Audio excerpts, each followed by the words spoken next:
We began by looking first to the soil, and through aeration and changing in slope, we began to create a nice plot for a garden. 5 different types of soil that we have on Long Beach Island. The most common being a nice, beautiful beach sand. Just kind of makes you feel warm to have it in your hands. And what we do is we look at the different grain size when we take a step up to more of a gravel that we'll also commonly see. A lot of this stuff was imported in onto the island too when people bring fill material in, but it is part of our soil profile. So you can start to see differences in grain size. One of the things that's the more interesting soil layer that people probably wouldn't be more familiar with is a clay lens.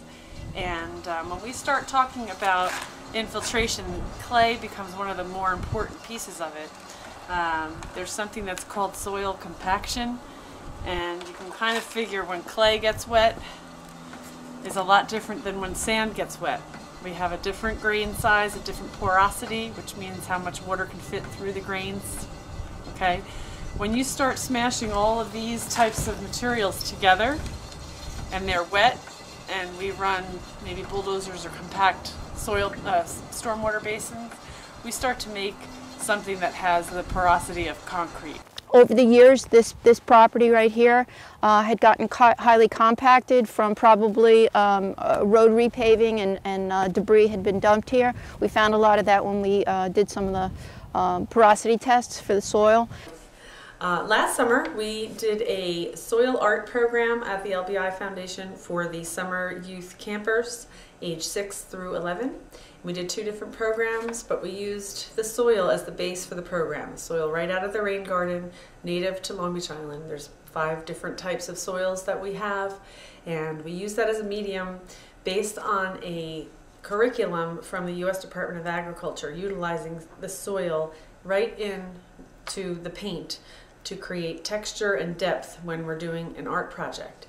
It is perfect for the LBI Foundation because it is an exact way to bring the science and the art together, to enjoy science learning and to engage people that perhaps are more interested in arts than they are in the real hard science of it. So inadvertently, by mixing the different types of soils with the pigments, they have to learn about the different grain sizes and the porosity, and inadvertently the conversations lead to both the rainwater recharge, soil health, and the growth of plants and the foods that we eat, and then what leads into a beautiful piece of artwork.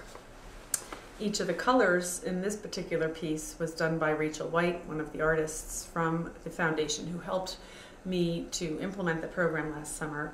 Each color represents a different type of soil that we have, that we show. And she chose the colors. You can use any color that you'd like, each one being different. And when you feel it, you can feel the different textures of each of the colors.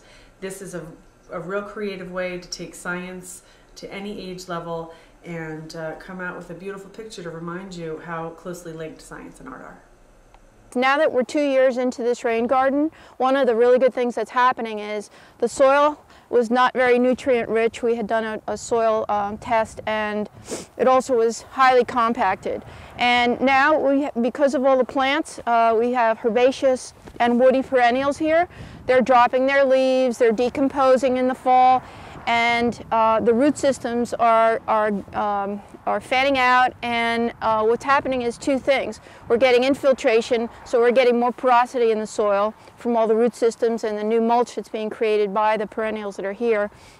And the other thing is the soil is acting in a way that's taking the pollution that's still coming from the roadway, and through biofiltration, the plants are actually absorbing those harmful elements before they enter the streams, the bay, the ocean, and the water systems below ground. So we encourage you to learn more and come to us as an example and link onto our website to learn more about coastal rain gardens and about our foundation and how we're incorporating it into our programs.